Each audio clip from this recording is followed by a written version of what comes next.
유머 하나 오래간만에 하겠습니다. 교회를 열심히 나가는 청년이 결혼을 앞두고서 승낙받기 위해서 여자친구의 부모님을 찾아가서 인사를 했습니다. 그때 여자친구의 아버님이 궁금하잖아요. 그래서 물어봤어요. 자네는 앞으로 뭘 하면서 살 생각인가? 그러자 이 청년이 당당하게 네, 저는 주님의 종이 될 것입니다. 아, 그래? 그럼 내 딸을 어떻게 먹여 살리지? 걱정 마십시오. 하나님이 돌봐주실 겁니다. 그래, 그럼 자식들 낳으면 누가 키우지? 그것도 하나님께서 돌봐주실 것입니다.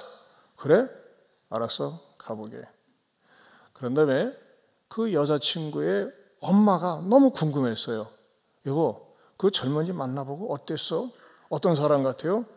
그랬더니 그 여자친구의 아버지가 아이고 큰일 났네. 글쎄 그놈이 날 하나님으로 여기는 것 같아.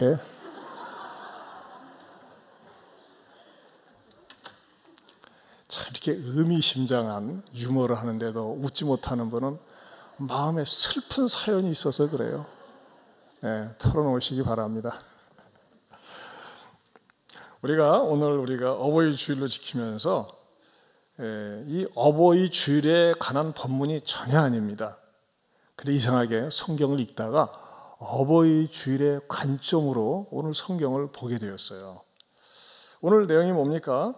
노아가 홍수로 세상에 물심판을 받은 다음에 포도 농사를 짓고 너무너무 좋아가지고 막 들이퍼 마셨어요. 어느 정도로 퍼마셨어요? 인사불성이 돼가지고 자기 자신도 모르게 홀라당 벗고 나자빠서 있었던 것입니다. 그때 둘째 아들 함이 들어와서 그 광경을 보고 나갔어요. 그럼 제가 이렇게 덮어주는데 나가가지고 그 아버지의 추한 모습에 대해서 그 얘기를 했습니다. 그랬더니 그것이 화근이 되어서 그 집안이 저주받는 그런 내용입니다. 덮어드렸으면 되는데 그 잠깐 덮어드리지 못한 것 때문에 그렇게 됐어요. 그래서 오늘 설교 제목을 어떻게 잡았느냐 따라서 합시다. 효로 덮어드리자. 제목이 기가 막힙니다. 효로 덮어드리자. 자, 왜 이 메시지가 나왔느냐? 첫째는요, 이 세상에 완전한 부모가 없다는 것입니다. 이 세상에 완전한 부모가 없어요. 완전한 사람도 없고 완전한 자녀도 없고 완전한 부모도 없다고 하는 것입니다. 사실 오늘 본문에서 실수한 사람은 두 사람이에요. 누굽니까? 노아의 둘째 아들 함이 실수를 했고 실수를 제공한 사람은 노아였습니다. 실수는 노아가 저질렀어요. 근데 그것을 보고서 함이 얘기를 했는데 정말 억울한 게 있어요. 손자가 저주를 받았어요. 저는 이 성경을 읽을 때마다 이해가 안 갔어요. 아니, 분명히 보세요. 그 22절에 보면 가나안의 아버지 함이 그의 아버지의 하체를 보고 밖으로 나가서 그의 두 형제에게 알렸다 그랬어요. 함이 그랬어요, 함이. 근데 저주는 누가 받느냐? 24절, 25절에 보면 노아가 술이 깨어 그의 작은 아들, 이게 함이거든요. 아들이 자기에게 행한 일을 알고 이에 이르되 누구는 가나안은 저주를 받아. 이게 누구예요? 손자예요, 손자. 가나안은 저주를 받아 그의 형제의 종들의 종이 되기를 원하노라 하고. 여러분, 사실요, 이렇게 저주하게 된 그 원인 제공은 누가 했느냐? 노아가 한 겁니다. 그러면 노아가 자기 아들이 했으니까 아들한테 해야지 왜 손자한테 했느냐 이거예요.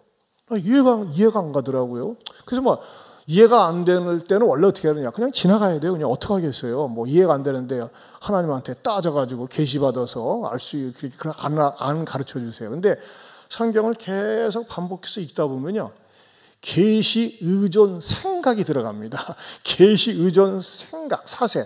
그런데 다 이번에 깨달아지는 거예요. 어떻게 깨달아지느냐? 아하, 분명히 이랬을 것 같아요. 제가 천국에서 물어보면 그랬을 것 같은 확률이 거의 맞습니다. 뭐냐면요. 함, 둘째 아들이 봤어. 자기 아버지가 그냥 술 먹고 널브러져 있는 것을. 그걸 누구한테 얘기해? 자기 아들한테 얘기했어. 아들 가나안. 가나안이 지명으로도 가나안이 있고 인명의 가나안. 이 가나안한테 얘기했는데 이 가난한 손자 녀석이 나가가지고 막 방정맞게 우리 할아버지 찌찌 맞다 찌찌 아이고 하면서 말이야 막 그냥 조롱하다시피 비방하니까 이 소리를 할아버지 노아가 듣고 했다는 거예요. 저주를 했어요. 근데 조금 말이죠, 저는 노아에 대해서 좀 섭섭합니다. 왜 섭섭하냐? 사실 말이죠, 남자가 남자 거시기를 본 거는 목욕탕 같은 데 가서는 거시기 뭐 벗고 다 있잖아요. 그렇지 않아요?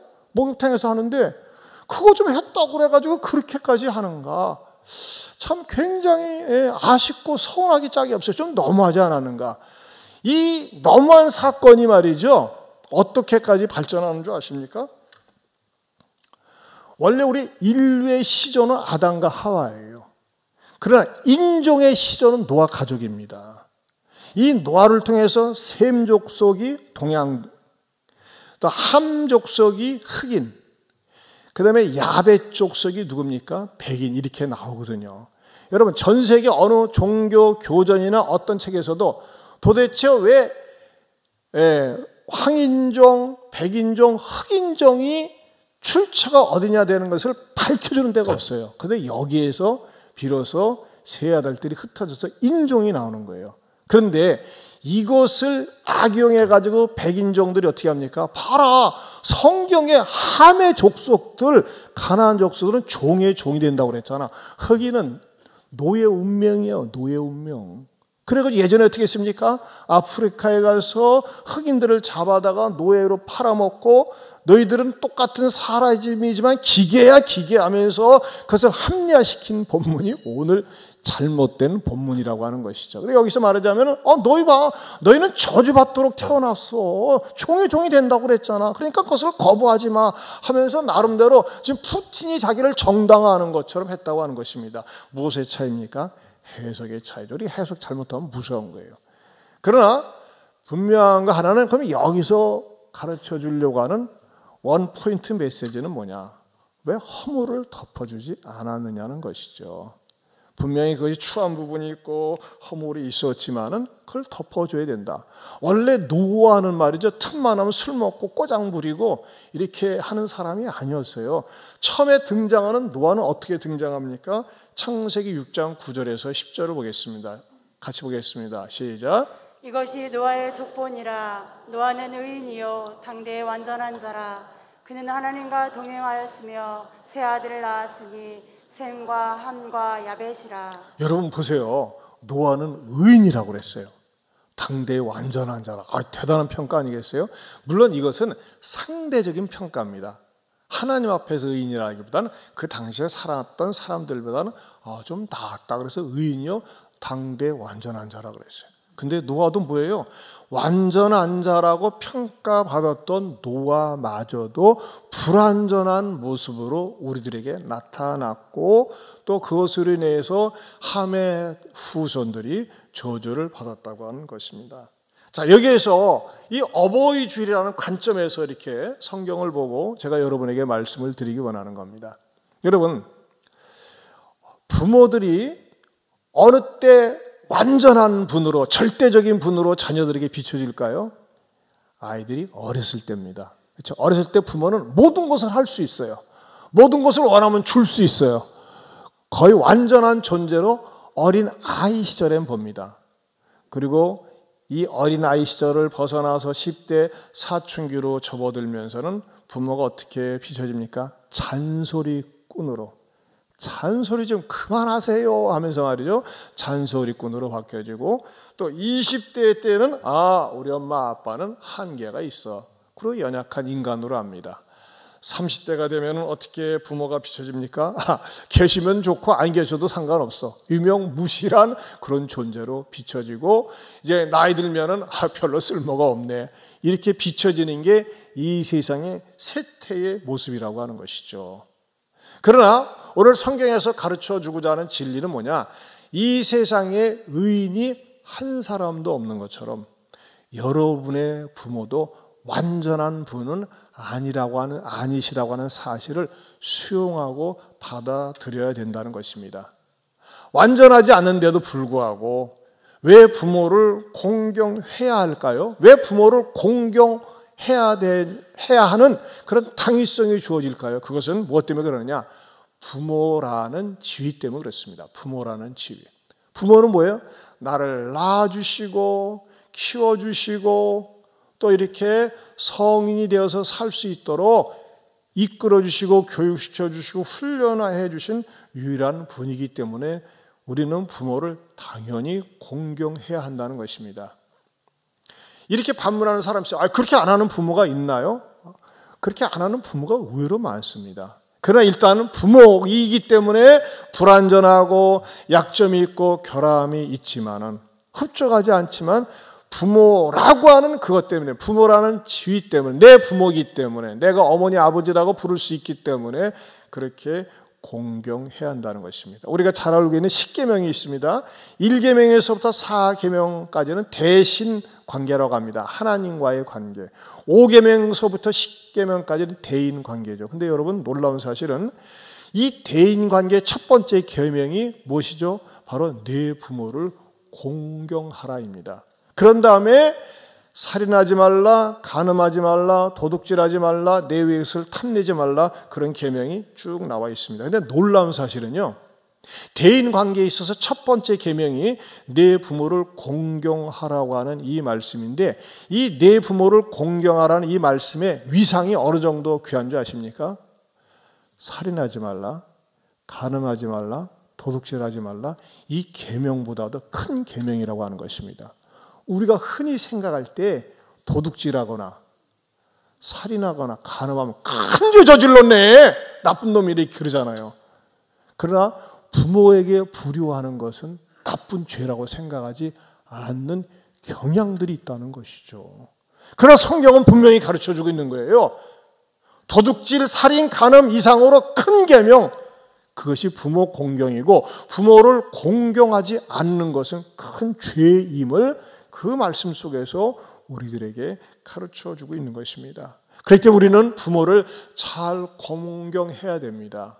불완전하더라도, 연약함이 있다 할지라도 부모이기 때문에 부모님을 잘 공경해야 합니다.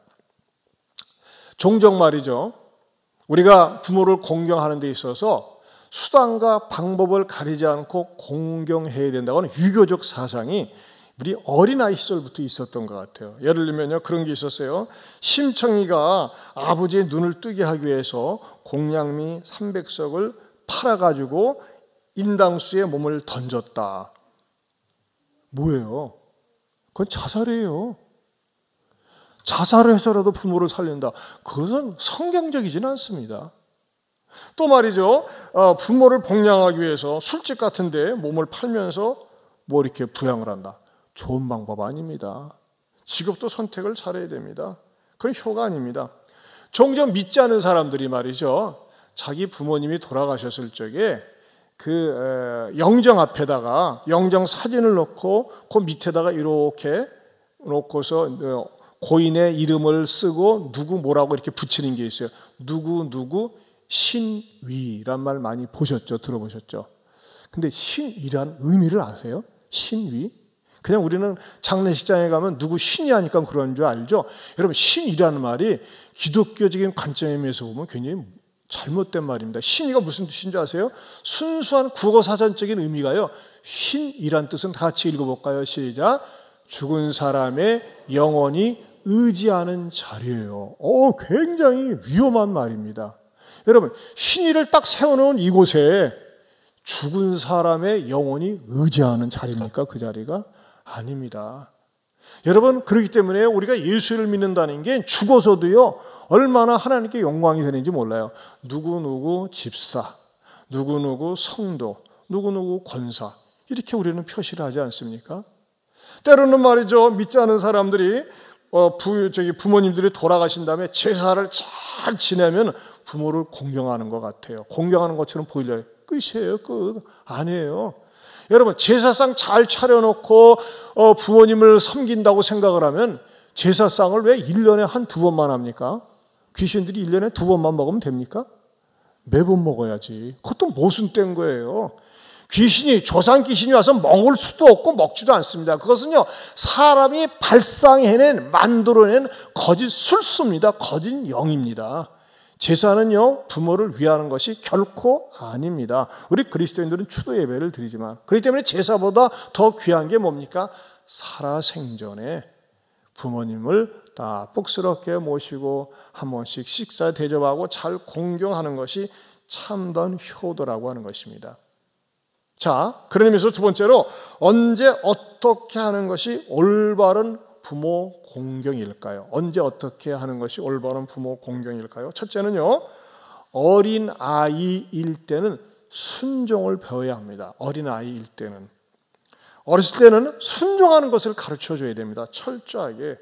어려서 부모에게 순종할 줄 모르면요, 커서 하나님께 순종하지 않습니다. 여러분, 부모의 권위에 순종하지 않는데 바깥에 나가서 다른 어른이 얘기하면, 선생님이 얘기하면 말을 듣겠습니까? 아니에요. 철저하게 부모님이 얘기하면 예라고 얘기하면서 순종하는 것을 가르쳐야 된다고 하는 것입니다. 요즘은 말이죠, 할아버지, 의자 할머니들도 많이 계시잖아요. 손주들이 이쁘다고 그래가지고 버르장머리 없이 하고 예의 없이 하면요, 그거 할아버지 올라타고 할머니 올라타요. 안 돼요. 혼을 내줘야 됩니다. 저도 우리 이제 손자가 막 함부로 하면, 내 이놈! 소리를 꽤 찔러요. 그럼 찌해가지고 어쩔 줄 몰라. 그래서 오줌을 찔끔 쌀 정도로. 그래서 말이죠, 잘못된 행동이면 알려줘야지 말이죠. 그것을 갖다가 그냥 이쁘다고 그냥 받아주고 그러면요, 그 받아주는 것이 잘하는 줄 알고 잘못된 방향으로 나간다니까요. 여러분, 철저하게 우리가 아이들이 초등학교 입학하기 전에는요, 무엇을 가르쳐야 돼요? 순종하는 걸 가르쳐야 돼요. 누구에게? 부모에게, 누구에게? 어른에게, 누구에게? 교사에게. 그걸 가르쳐야 돼요. 성경의 원리예요. 에베소 6장 1절을 보겠습니다. 시작. 자녀들아, 주 안에서 너희 부모에게 순종하라. 이것이 옳으니라. 부모에게 순종해라. 그것이 옳으니라 그랬어요. 여러분, 부모가 우상 숭배하는 일, 죄짓게 하는 일이 아닌 이상 100% 무조건 순종해야 됩니다. 그걸 가르쳐야 돼요. 왜 순종해야 되죠? 부모는 자녀들을 올바른 길로, 바른 길로, 정직한 길로 그렇게 가르치기 때문에 그렇습니다. 인류 역사에 있어서 위대한 인물 가운데 하나가 존 웨슬리입니다. 존 웨슬리는요, 미국과 영국의 감리교회 창시자입니다. 영국의 감리교회를 창시했을 뿐만 아니라 미국 교회의 감리교회를 창시한 사람이 존 웨슬리예요. 그런데 존 웨슬리의 어머니가 훌륭합니다. 어머니는 그 수잔나라고 합니다. 수잔나인데 이 수잔나 어머니는요, 자녀를 몇을 낳았느냐? 19남매를 낳습니다. 이야, 막 2년마다 한 번씩 난 것 같아요. 이게 평생 애만 낳다가. 그런데요, 뭐 거의 홈스쿨링 수준으로 자녀들을 지도했어요. 근데 이 어머니의 교육 방법이 우리가 배울 부분이 있습니다. 이 수잔나는 말이죠, 점심 식사와 저녁 기도 시간 전에 아이들을 불러가지고서 오늘 뭐 배웠어? 학교에 가서 뭐 배웠어? 교회에서 뭐 배웠어? 하면서 항상 뭘 배웠는지를 물어본다고 합니다. 이건 유태인의 교육 방법이기도 하지 않습니까? 그리고 무슨 일이 있어도 어떤 일이 있어도 반찬 앞에 투정하는 것을 용납하지 않았답니다. 여러분 보세요. 19명이나 되는지 반찬 만들기 보통이겠습니까? 그런데도 항상 자족할 줄 알고 감사하는 것을 가르쳤다고 하는 것입니다. 그리고 중간에 간식을 못 먹게 했고, 그리고 만약에 투정을 하면 말이죠, 어김없이 회초리를 들었답니다. 종아리 걷어! 가지고 회초리를 들어서 때리고, 만약에 큰 소리로 울면 말이죠, 소리내서 울지 못하도록 엄하게 가르쳤다는 거예요. 그러나 이렇게 엄한 어머니만은 아니었어요. 진짜 어머니의 깊은 사랑이 있었는데, 그게 뭐냐면은 매주 목요일마다 자녀들이 많으니까는 돌아가면서 저녁 때는 불러다 놓고 이렇게 상담을 하고 끌어안고 기도해 줬답니다. 이 수잔나는 말이죠, 아주 이런 자녀에 대한 철학이 있어서요. 그 뭐냐, 어려서 고집을 꺾지 않으면 나중에 마귀의 자식이 된다. 여러분, 어려서 고집 센 애들이 있어요. 예? 말이죠, 이게 어디 식당 같은 데 가서 이게 사람 많이 모인 데서 그냥 난리치고 법석 치는 데도 그냥 하지마 대충 하고, 그래요. 그런 것들은요, 화장실에 끌고 가가지고 그냥 팍 꼬집어주면서 말이지, 어디서 어른들이 있는 데서 이렇게 네가 난리치냐 하면서 혼내줘야 돼요. 저희도 보면은 우리 이제 어제 큰딸이 이제 두 손주들을 데리고 나왔는데 샤론에 와서 식사하는데 막 왔다 갔다 하니까 이거 말이 무섭더라고. 너 화장실 갈래? 두 번이 다 화장실 가고 싶어? 딱 그럼 조용하더라고. 화장실의 그 대단한 위력을 알더라고요. 이게 여러분 화장실 좋은 거예요. 일도 보지만 말이죠. 말 안 들으면 조용히 화장실 가가지고서 아무튼 일 난다 하는 걸 가르쳐 주는 거예요. 그러니까 화장실 소리만 하면 일단 조용해. 또 잊어버렸다가. 이 수잔나가 굉장히 그렇게 교육을 시켰다고 합니다. 정말 너무나 아름다운 교육이죠. 한 번씩 이렇게 목요일. 그래서 이 웨슬레도 말이죠. 그 웨슬레 감리교의 창시자인 웨슬레가 자기는 성인이 되어서도 목요일 밤이 그렇게 그리웠었대요. 그 추억이 어머니가 한 번씩 목요일 저녁에 자기를 불러놓고 얘기 들어주고 기도해 주었던 그 순간이 참 그립다라고 하는 그 자서전에 나와 있다고 하는 것입니다. 사실 수잔나는 말이죠. 19남매를 키웠지만은 13명의 자녀들은 다 죽었어요. 키우면서. 그러니 얼마나 그 가슴이 아팠겠어요. 그러나 6남매는 살아남아 있어가지고 영국 사회를 참 이끄는데 크게 이바지하고 저바지했다는 것입니다. 종종 자녀들이 부모에게 간섭하지 마세요, 참견하지 마세요 그렇게 얘기하는 경우가 있습니다. 소리를 지릅니다. 그러나 여러분, 부모는 간섭하고 참견할 수 있는 의무와 권리가 있습니다. 왜 그렇죠? 부모이기 때문에 그렇다는 것이죠. 부모가 키워주고 뒷바라지 해줬기 때문에 그럴 권리가 있는 거예요. 모든 부모들은요, 자녀들이 잘 되기를 바라지 자녀들이 못 되기를 바라는 부모가 한 부모도 없기 때문이라고 하는 것입니다. 어린 아이 때는 무조건 순종을 배워야 하지만 두 번째로 청년일 때는 용납으로 덮어드려야 한다는 것입니다. 용납. 자, 이제 청년일 때는 뭐가 보입니까? 우리 부모도 성격적으로 흠이 있다. 때로는 일관성이 없다. 약속한 거 안 지킨다. 부모들이 100% 완벽합니까? 이렇게 부모의 허물이 보일 때가 있다는 거예요. 그럼에도 불구하고 부모를 용납하고 공경해야 한다고 하는 것입니다. 성경의 대부분의 모든 부모들이 믿음의 조상 아브라함도 결함이 있었어요. 또 이런 부모들이 얼마나 많이 있습니까? 그렇기 때문에 이 부모를 그럼에도 부모를 우리가 공경해야 되는 이유가 부모라고 하는 그것 때문에 공경해야 된다고 하는 것이죠. 때로는 부모가 자기 말에 동의하지 않을 수도 있어요. 또 내 말이 부모가 받아들여지지도 않을 수도 있어요. 부모 말에 반대할 수도 있어요. 그럴 때도 부모의 자존심을 상하지 않는 예의를 갖춰가면서 부모에게 동의하지 않는 것을 보여드려야 된다고 하는 것이죠. 왜 그러느냐? 성경에서 가르쳐주고 있습니다. 잠언 23장 22절 같이 보겠습니다. 시작. 너를 낳은 아비에게 청종하고 내 늙은 어미를 경히 여기지 말지니라. 네, 아버지의 말씀에 어머니의 말씀에 청종하고 경히 여기지 말아야 됩니다.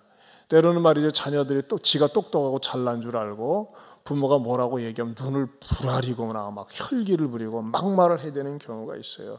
참 이것은 결코 바람직한 행위도 아니고 하나님께서 축복하시는 행위가 아니라고 하는 것입니다. 저는요, 오늘 이런 메시지를 우리 자녀들이 좀 꼭 들었으면 좋겠어요. 여러분들 이제 유튜브 나오면요, 이걸 좀 들려주세요. 그래서 깨달아야 됩니다. 여러분, 부모는요, 나를 이 세상에 태어나게 하신 것만으로 나에게 생명을 주고 내가 햇볕을 보고 걸어다니고 움직일 수 있고 사회 활동을 할 수 있는 것만으로 존경을 받고 공경을 받아야 됩니다. 저는 이 세상에서 진짜 못된 불효자 가운데 하나가 있다면 스티브 잡스 같아요. 그 사람은 애플을 창시했잖아요. 근데 그 사람에게 어느 날 성공했을 때 아버지가 찾아왔어. 나 네 친아버지야. 예? 친아버지라고요? 나 당신 모르는데요? 왜냐하면요, 이 친아버지가 방탕해가지고 어떤 여인에게 그냥 관계만 맺고 그냥 외면했어요. 버렸어요. 그러면서 이 스티브 잡스가 공개적으로 뭐라고 그랬어요? 우리 아버지는 생물학적인 아버지다. 나한테 정자만 줬지 나를 돌보거나 키워주지 않았다. 사실 그런 바람둥이 아버지들이 많이 있잖아요. 그럼 스티브 잡스 말이 틀린 게 하나도 없어요. 그러나 만약에 그가 그런 아버지라고 할지라도 내가 세상에 태어나서 빛을 보게 했고 또 이 땅에서 살게 했으니까 감사하다라고 하면서 아버지를 공경했다고 하면은요, 아마 존경을 받는 인물이 되었을 거예요. 상대적으로 당신이 아버지라고 나한테 말이지 어떤 여인에게 정자만 줬지 내 아를 위해서 한 게 뭐가 있느냐? 뭐 아버지 할 말이 없죠. 그러나 그런 아버지마저도 자기가 공경을 했더라면 얼마나 스티브 잡스 자체가 존경과 사랑을 받았을까요? 근데 여러분 아시지만 스티브 잡스 성질이 개성이 강합니다. 개성이 뭡니까? 개 같은 성질이 있어가지고 자기가 애플을 창시해 놓고 나서도 직원들한테 얼마나 모질고 싸나온지 나중에 쫓겨나고 그랬잖아요. 그 성질이 어디 가겠어요? 끝에 말려는 말이죠. 참 불행했어요.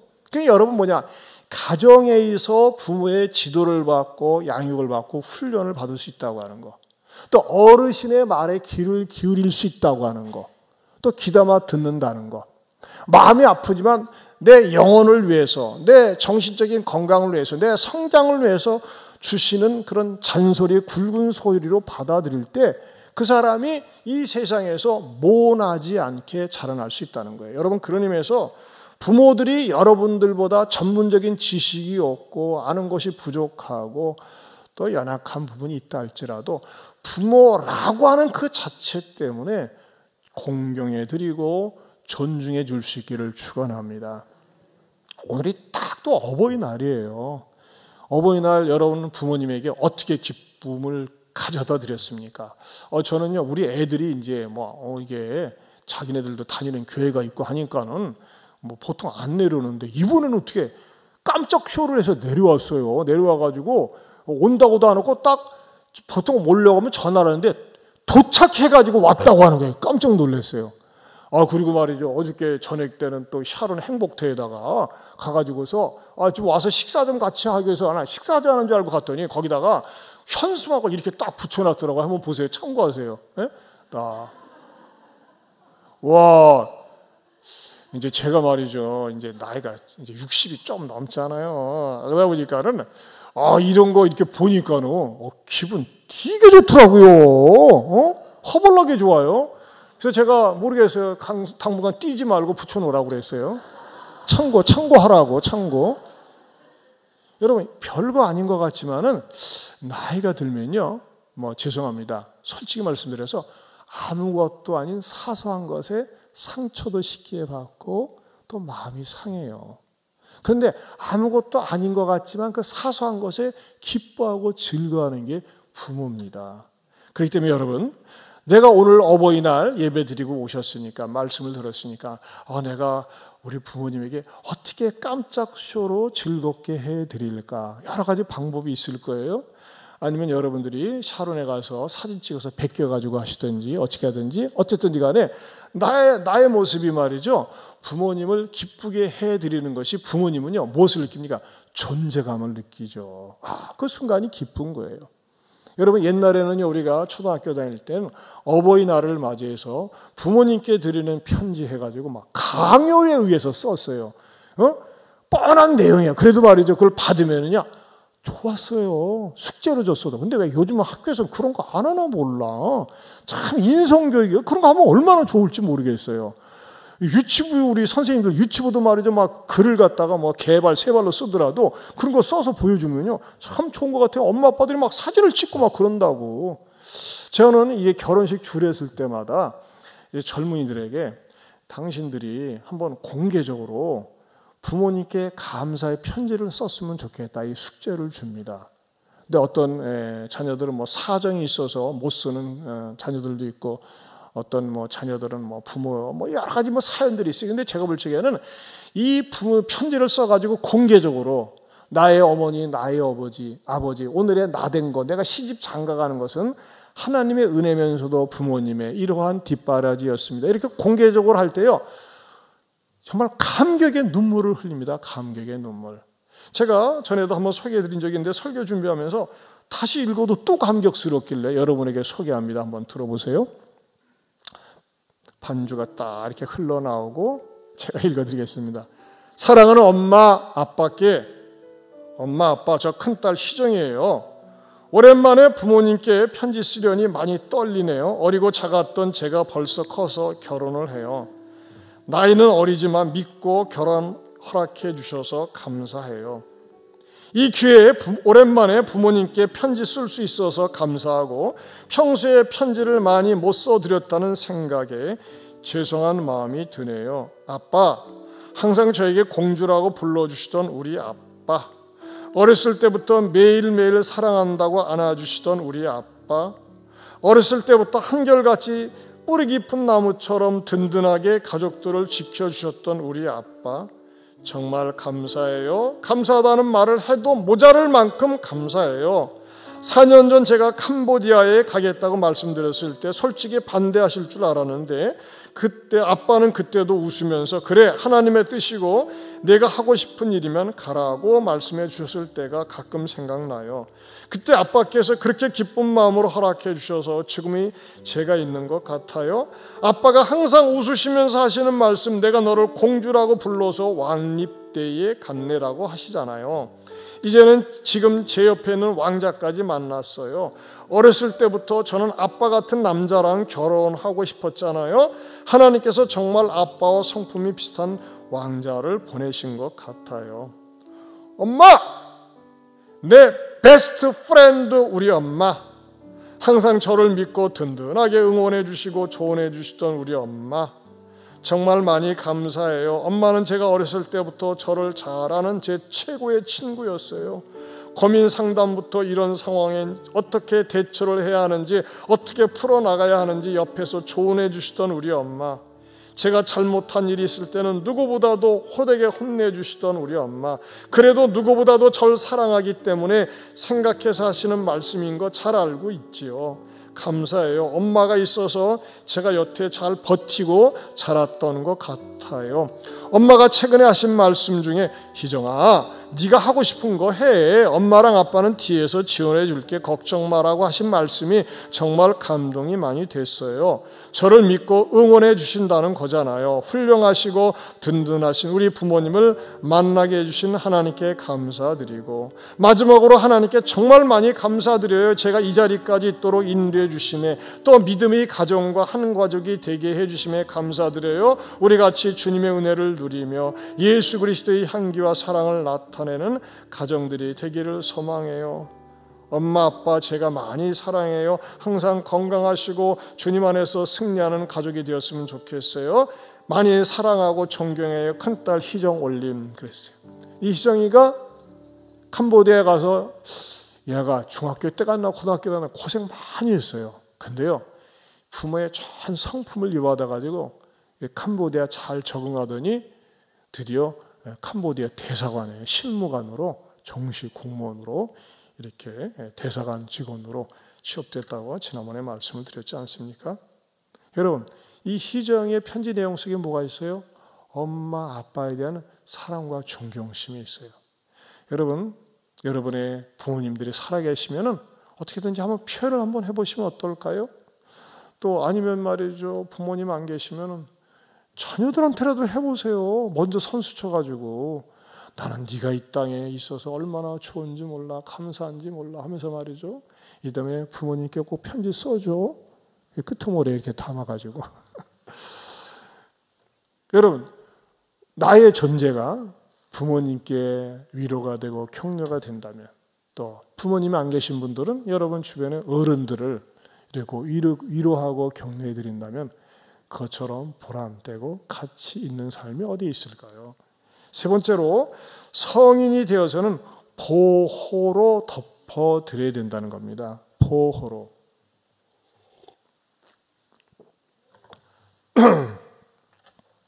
많은 현대인의 젊은 가정, 오늘날의 세태가 뭡니까? 부모님은 더 이상 생산성이 없고 돈도 못 벌고 늙고 기운 없고 밥만 축내고 잔소리만 하고 이런 것으로 딱 인식이 되어져 가지고 부모를 돌보려고 하지 않습니다. 그러나 여러분, 기독교처럼 효도를 강조하는 종교가 없어요. 아니에요, 여러분. 부모님이 늙고 힘들어도 부모님 노후에 추하지 않도록 배려를 해드려야 됩니다. 왜 그렇죠? 내가 태어났던 날 빨가벗고 태어나서 아무것도 없었지만 나를 입히시고 먹이시고 키우시고 오늘의 내가 되도록 해주신 터를 깔아드렸잖아요. 그런 부모님이에요. 근데 부모님이 말이죠, 나한테 도움되는 거 실제적으로 없고 돈도 갖다 주지 않고 재산도 물려주지 않고 남겨준 것도 없고 공부도 충분히 시켜주지 않았고 이런 부정적인 것만 보면서 부모님을 외면한다. 그건 불효자식입니다. 성경은 가르쳐주고 있습니다. 가족을 돌보지 않는 자 어떤 자라고요? 디모데전서 5장 8절을 보겠습니다. 같이 보겠습니다. 시작. 누구든지 자기 친족 특히 자기 가족을 돌보지 아니하면 믿음을 배반한 자요 불신자보다 더 악한 자니라. 자기 가족을 돌보지 않으면 믿음을 배반한 자다. 불신자보다 더 악한 자다 그랬어요. 여러분 가족을 돌봐드려야 됩니다. 특별히 저는요, 우리 나이 드신 부모님들이 꼭 그랬으면 좋겠어요. 이렇게 해당되는 분이 얼마나 계실지는 모르지만 이건 참 중요한 것 같아요. 제가 너무나 많이 지켜봤거든요. 유명한 격언이에요. 격언. 이 격언을 한번 여러분 보세요. 같이 보겠습니다. 노년에 너무 가난하면 없어서 서러움 받고 너무 재산이 많으면 자녀들이 싸우면서 서러움 받는다. 여러분 너무 가난해가지고 없어 보세요. 가난하다고 서러움 받더라고요. 또 너무 많아 보세요. 그럼요 어떻게든지 재산을 자기 거 삼으려고 법정 소송하고 싸우고 그래요. 얼마나 불행인지 몰라요. 너무 많으면 그래요 항상. 근데 아까 제가 설교 전에 여러분에게 틀어드렸던 우리 어머님 아버님들 영상 가운데 제가 아는 어떤 분은 정말 자녀들을 사남매를 다 교육도 잘 시키고 유명 인물로 만들었어요. 근데 말이죠 그분이 아파트에서도 살았고 부동산도 있고 그랬는데 모두로 살아생전에 다 팔아가지고 난 나눠줬어요. 그러니까 이제 귀찮으니까 익산에 계시면서 교회 잘 다니셨거든요. 근데 어느 순간에 말이죠 다 나눠주고 나니까 요양원에 던져버렸어요. 요양원에 던져버리다시피 하고. 그래서 말이죠 나가 너무 보고 싶고 또 그 어르신 어머님은요 참 우리 어머님들에게 밥도 잘 사고 막 그랬어요. 여유가 있으니까. 근데 말이죠 더 던져놔버리고 그래도 우리 교회 열심히 나오셨기 때문에 제가 신방 가고 싶어서 자녀들한테 연락했더니 안 오셔도 됩니다. 우리가 알아서 하겠습니다. 연락 딱 끊어버리더라고요. 이야 참 무정해요. 무정해. 여러분 우리 어머님들 돈은 쥐고 있어야 돼요. 예? 너무 많이 쥐고 있지는 말고 그리고 돈이 있다는 걸 보여주지 말고 저는 이 정도로 자녀들이 오면은 주변에 사람들이 있으면 내가 밥 살게. 이것처럼 좋은 거 어디 있어요? 그게 재는 거예요? 내가 밥 살게. 우리는 반문합니다. 반문화. 식구 아니에요. 먹을 식. 입구자. 먹는 거예요. 밥 살게. 어디 가서 샤론 가서 살게. 밥 사면서 말이죠. 그리고 자녀들 오면 내가 용돈 줄 수 있고 교회 누구 어려운 일 있다 그러면 내가 말이죠. 나도 헌금에 동참할 수 있고 많이는 아니지만 그 정도의 여러분들이 가지고 있는 거 큰 부자는 아니더라도 얼마든지 가능하다고 생각이 됩니다. 죄다 털털 털어져가지고 말이죠. 아무것도 없고 자녀들 오기만을 기다리고 용돈 주기만 하다 얼마나 추한지 몰라요. 그러지 마세요. 여러분들이 정말 저는 성령님께서 여러분에게 많이 벌고 많이 모으고 노년에도 말이죠. 주고 베풀 수 있는 그런 어른이 될 수 있는 그런 복을 여러분들의 부모들이 누릴 수 있도록 배려해 주시기를 주님의 이름으로 축원합니다. 네 번째로는요, 가장 중요한 건데요. 부모 영혼이 구원받도록 하는 것이 최고의 효도라는 것입니다. 여러분, 아무리 뒷바라지 잘해줘도 부모님이 예수님을 모른다. 그럼 어떻게 되는 거예요? 지옥 가는 거예요. 그래서 어느 목사님이 그랬어요. 부모님이 안 믿으시면은, 거부하시면은요, 한 달만 금식 기도해봐라. 믿게 된다 그랬어요. 저 요즘 어머니 밥 안 먹어요. 금식하고 있어요. 왜? 어머니 예수 믿으라고요. 나 때가 되면 믿는다니까. 아니에요. 나 밥 안 먹을 거예요. 악착같이 투쟁하세요. 거룩하게. 왜 그러느냐 여러분. 만약에 여러분의 부모님이 내가 간절하게 애타는 마음으로 온갖 수단과 방법을 동원해서 전도하지 않는 것 때문에 지옥에 가보세요. 그 어떤 일이 일어나겠어요? 여러분, 우리 하나님께서는 이렇게 무섭게 말씀하세요. 에스겔 3장 20절 말씀 같이 보겠습니다. 시작. 또 의인이 그의 공의에서 돌이켜 악을 행할 때에는 이미 행한 그의 공의는 기억할 바 아니라 내가 그 앞에 거치는 것을 두면 그가 죽을지니 이는 내가 그를 깨우치지 않음이니라. 그는 그의 죄 중에서 죽으려니와 그의 핏값은 내가 내 손에서 찾으리라. 여러분, 악인의 성경의 개념이 뭡니까? 악인은 눈에 보이는 죄가 아니라 하나님을 거부하고 하나님을 믿지 않고 사는 사람이, 그래서 전부 악인이라고 정의하고 있어요. 그런데 말이죠, 나는 천국에 가 있는데 부모님은 지옥 불꽃에서 고통을 당하면서 야 이거사 나는 천국에 있으니까 전야 이거사, 나는 이 지옥에 있고, 그렇게 호소하고 부르짖는다면 어떡하겠어요? 그 좋은 천국에 있으면서 왜 네가 나를 천국에 갈 수 있도록 금식기도라도 좀 하고 애타게 좀 권면하지 왜 안 했느냐 라면서 말이죠, 탄식하고 호소한다면 어떻게 되겠어요? 그때 우리가 살아있을 때 말이죠, 어떻게든지 내 부모님이 예수님 믿고 이 세상 떠날 때쯤에는 그래 천국에서 또 만나 수역에 해야 되는 거 아니겠어요? 여러분, 강원작전을 쓰세요. 우리 임혜숙 권사님, 형제가 구남매인데 아버지가 호인이에요. 예수 믿자고 그래도 하도 거절하니까 아이 그래 아버지 그럼 지옥 가요. 그래 확 내버려 버렸어. 그랬더니 지옥이라는 말에 뚜껑이 열려가지고 아니 전현이 말이지 지 애비한테 지옥 가라고 하네. 막 그랬대요. 그러니까 그때는 또 다 무릎 꿇고 아버지 내가 아버지가 지옥 갔으면 좋겠어요. 하도 아버지가 말을 안 들으니까 내가 답답해서 그렇게 확 내질러 버린 거 아니겠어요? 그랬더니 아버지가 그때부터 심각하게 고민하더니 전화해가지고 그래 교회 나갈게 하고서 교회 다니셨어요. 응? 그러니까 여러분들이 지혜를 동원해가지고 강원작전을 써서 말이죠, 여러분 예수님을 영접하게 되면 이제 여러분 아까 우리 영상에서 봤지만 진짜 많이 세상 떠나셨어요. 저도 그렇고 여러분도 그렇고 그렇게 돼요. 그러나 우리가 할 수 있는 가장 좋은 인생의 보람된 게 뭡니까? 부모님 살아계실 때 복음 듣고 예수님 영접하고 떠날 준비를 마음으로부터 하는 것. 나도 언젠가 세상 떠날 수 있다고 하는 것. 여러분, 저는요, 저 영화 배우는 잘 몰라요. 근데 강수연이는 알겠어요. 강수연이. 그 여인 천하, 저는 이 드라마를 처음부터 끝까지 본 적이 없는데 여인 천하만은 끝까지 봤어요. 그 난정이 얼마나 악한 여잔지. 그 주인공이 강수연 아닙니까? 근데 55세로 세상 떠났어요. 55세로 뇌출혈로 세상 떠났어요. 참 안타깝더라고요. 근데 여러분, 아니야 나는 뭐 나이 아직 한참 살고 모른다니까요. 아무도 누구도 모르는 게 우리의 죽음이에요. 그러나 언제 어디서 죽든지 예수님을 구주로 모시고 사는 사람에게는 천국이 예비되어져 있고 우리 주님 영광스럽게 재림하시는 날 영광스러운 몸으로 부활하게 될 줄로 믿습니다. 사랑하는 성도 여러분, 오늘 우리가 어버이 주일을 보내면서 우리 부모님 완전하지 않으세요. 용납해드리고 또 자녀들은 철저하게 순종하고 또 보호막을 쳐드리고 이 나 때문에 행복해 하실 수 있는 부모님으로 세워드릴 수 있기를 축원합니다. 하나님 아버지 감사합니다. 주님, 우리 모든 성도들이 부모님 살아계실 때는 효로서 잘 덮어드리게 하여 주시고 또 부모님이 계시지 않으면 주변의 어른들을 잘 섬기게 하시고 우리의 자녀들은 철저하게 순종으로 용납으로 가르치는 좋은 부모들 되게 하여 주시옵소서. 예수님 이름으로 기도하옵나이다. 아멘.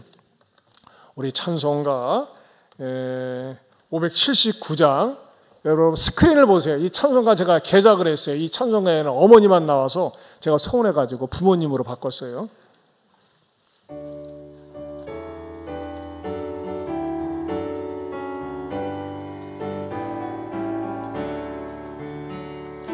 부모님의 넓은 사랑 귀하고도 귀하다. 그 사랑이 언제든지 나를 감싸줍니다. 내가 울 때 부모님은 주께 기도드리고 내가 기뻐 웃을 때에 찬송 부르십니다. 아침 저녁 읽으시던 부모님의 성경책 손때 남은 구절마다 모습 본 듯합니다. 믿는 자는 누구든지 영생함을 얻으리. 들려주신 귀한 말씀 이제 힘이 됩니다. 홀로 누워 괴로울 때 헤매다가 지칠 때 부르시던 찬송 소리 귀에 살아옵니다. 한석에서 샘물 나고 황무지에 꽃피니 예수님과 동행하면 두려울 것 없으나 온유하고 겸손하며 올바르고 굳세게 부모님의 뜻 받들어 보람있게 살리라. 불평하는 세상에서 선한 싸움 싸우다 생명시에 흐르는 곳 길이 함께 살리라. 이제는 우리 주 예수 그리스도의 은혜와 하나님 아버지의 변함이 없는 사랑과 성령님의 감화 감동 교통하심의 은혜가 주의 말씀을 따라 효자 효녀로 살겠노라고 부모와 어른을 공경하며 살겠노라고 다짐하는 모든 성도들 위해 영원토록 함께 있을지어다. 아멘.